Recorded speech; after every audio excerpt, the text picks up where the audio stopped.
Old Munk നമുക്കെല്ലാവർക്കും അറിയാവുന്ന സുപരിചിതമായ ഒരു ബ്രാൻഡാണല്ലേ.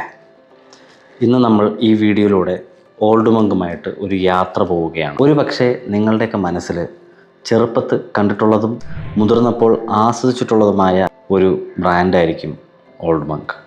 ഇന്നത്തെ നമ്മുടെ യാത്ര ഓൾഡ് മങ്കിൻ്റെ ചരിത്രത്തെ തേടിയാണ്. എങ്ങനെയാണ് ഓൾഡ് മങ്ക് നമ്മുടെ മനസ്സുകളിൽ ഇത്രയും ആഴമേറിയൊരു സ്ഥാനം നേടിയെടുക്കാൻ സാധിച്ചത്?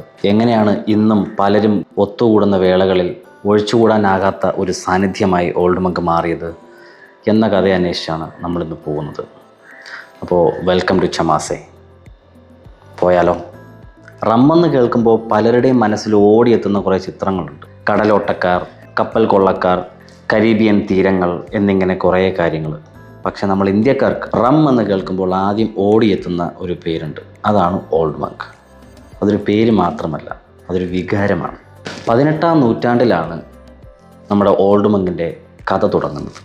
1855 ബ്രിട്ടീഷ് കാലഘട്ടത്തിൽ എഡ്വേർഡ് എന്ന് പറയുന്ന ഒരു വ്യക്തി ഒരു ബ്രിവറീസ് തുടങ്ങുവാണ്. ബ്രിട്ടീഷ് ഭരണത്തിൻ്റെ അണ്ടറിലുള്ള പട്ടാളക്കാർക്ക് ബിയർ ഉണ്ടാക്കി നൽകുവാനാണ് ഈ ഡിസ്റ്റിലറി ആദ്യമായി സ്റ്റാർട്ട് ചെയ്യുന്നത്.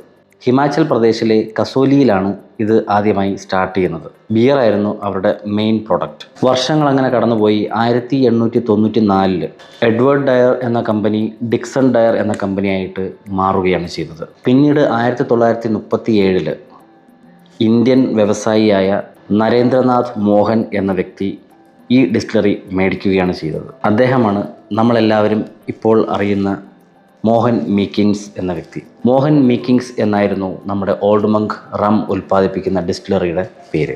യഥാർത്ഥ മാജിക് സംഭവിക്കുന്നത് ഇനിയാണ്. 1954 മോഹൻ എന്ന് പറയുന്ന വ്യക്തിയുടെ മകൻ വേദ് രത്തൻ മോഹൻ ഒരു പുതിയ ഉൽപ്പന്നം പുറത്തിറക്കുവാണ്. അത് വേറൊന്നുമല്ല, നമ്മുടെ സ്വന്തം ഓൾഡ് മങ്ക്. ഒരു ബുദ്ധ സന്യാസിയുടെ മുഖം ലേബലിലാക്കി മനം മയക്കുന്ന കറുവപ്പട്ടയുടെയും വാനിലയുടെയൊക്കെ ഫ്ലേവർ അടങ്ങുന്ന ഒരു തീ തൈലം എന്ന് വേണമെങ്കിൽ നമുക്ക് പറയാം എന്ന ഒരു ലെജൻഡറി സാധനം അന്ന് അവർ ഇൻട്രൊഡ്യൂസ് ചെയ്യുകയാണ്. എന്തുകൊണ്ടാണ് ഓൾഡ് മങ്ക് എന്ന പേരിട്ടതിന് ഒരുപാട് കഥകളുണ്ട്. ഒരു ബുദ്ധ സന്യാസിയുടെ ശാന്തതയും പഴമയും അറിവുമൊക്കെ ഈ പാനീയത്തിൽ അടങ്ങിയിട്ടുണ്ട് എന്നുള്ളൊരു ധാരണയിലാണ് ആ ഒരു പേര് വന്നത് എന്നതാണ് ഒരു പ്രഥമമായ നിഗമനം.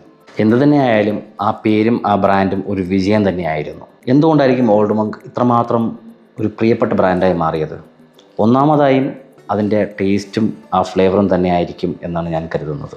ഞാൻ നേരത്തെ പറഞ്ഞതുപോലെ തന്നെ ഈ കറുവപ്പട്ടയുടെ അല്ലെങ്കിൽ വാനിലയുടെയൊക്കെ ഫ്ലേവർ ചേർന്ന നല്ല സൂപ്പറായിട്ടുള്ള വെൽവെറ്റി ഫിനിഷുള്ള ഒരു ടേസ്റ്റും പിന്നെ അതിൻ്റെ വിലയും വളരെ സാധാരണക്കാർക്ക് പോലും വാങ്ങി കഴിക്കാൻ പറ്റുന്ന രീതിയിലുള്ളൊരു വിലയായിരുന്നു ഓൾഡ് മങ്കിൻ്റേത്. ഈ മദ്യം എന്നത് കാശുള്ളവർക്ക് മാത്രം വിളമ്പാൻ ഉള്ള ഒരു സാധനമായിരുന്നൊരു കാലഘട്ടത്തിലും സാധാരണക്കാർക്ക് വാങ്ങി കഴിക്കാൻ പറ്റുന്ന ഒരു ബ്രാൻഡായിരുന്നു ഓൾഡ് മങ്ക്. അതുതന്നെ ആയിരിക്കാം ഒരു പക്ഷേ ഇതിൻ്റെ വിജയമായി മാറിയതും. ഒട്ടനവധി പുതിയ ബ്രാൻഡുകൾ പുതിയ രൂപത്തിലും ഭാവത്തിലും ഒക്കെ ഇന്ത്യയിൽ വന്നെങ്കിൽ പോലും ഒരു രൂപമാറ്റമോ ടേസ്റ്റിലോ ഒന്നും മാറ്റമില്ലാണ്ട് അന്നും ഇന്നും ഒരേപോലെ തുടരുന്ന ഒരു ബ്രാൻഡാണ് ഓൾഡ് മങ്ക്.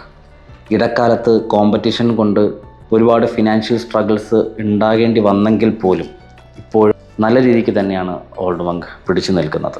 വളരെ പ്രധാനമായി അറിയേണ്ട ഒരു കാര്യം, ഓൾഡ് മങ്ക് ഒരു പരസ്യം ചെയ്തിട്ടില്ല.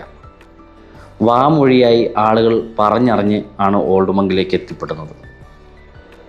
ഹോസ്റ്റലിൽ ഒരുമിച്ച് താമസിക്കുന്ന കൂട്ടുകാർ, ആഘോഷവേളകളിൽ ഒരുമിച്ച് കൂടുന്ന ആളുകൾ, ഇങ്ങനെയൊക്കെയാണ് ഓൾഡ് മങ്കിൻ്റെ പ്രചാരം ആളുകളിലേക്ക് എത്തിയത്. ഹോസ്റ്റൽ ജീവിതം നയിച്ചിട്ടുള്ള നിങ്ങളിൽ ആരെങ്കിലും ഉണ്ടെങ്കിൽ നിങ്ങൾക്കറിയാം, ഒരു തണുപ്പുള്ള രാത്രി ഓൾഡ് മങ്കിൻ്റെ സാന്നിധ്യമില്ലാണ്ട് നിങ്ങളാരും കഴിച്ചു കൂട്ടിയിട്ടുണ്ടാവില്ല. അതാണ് അതിൻ്റെ പ്രത്യേകത. ഓൾഡ് മങ്ക് നമ്മുടെ ഒരു വികാരമായി മാറാനുള്ള കാരണം, ഇത് ഒരു മദ്യമായിട്ടല്ല നമ്മളിത് കണക്കാക്കുന്നത്.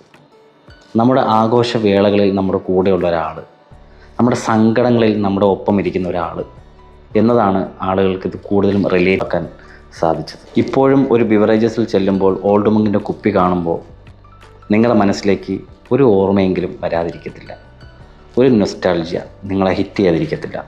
നിങ്ങളുടെ ലൈഫിൽ ഓൾഡ് മങ്കുമായിട്ട് ബന്ധപ്പെട്ട് നിൽക്കുന്ന കഥകൾ എന്തെങ്കിലും ഉണ്ടെങ്കിൽ നിങ്ങൾ കമൻറ്റിൽ രേഖപ്പെടുത്തൂ.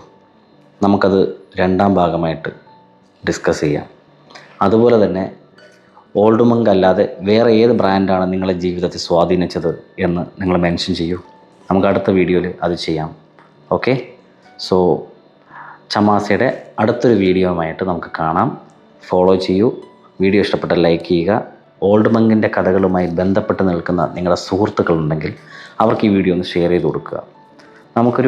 ഒരു നിമിഷം നമ്മുടെ ഓർമ്മകളെ കൂട്ടിയിണക്കിയ ഓൾഡ് മങ്ക് എന്ന ബ്രാൻഡിനൊപ്പം ഒരു നിമിഷം നമുക്കൊന്നു ചേരാം. ഓക്കെ, സോ വീണ്ടും കാണാം.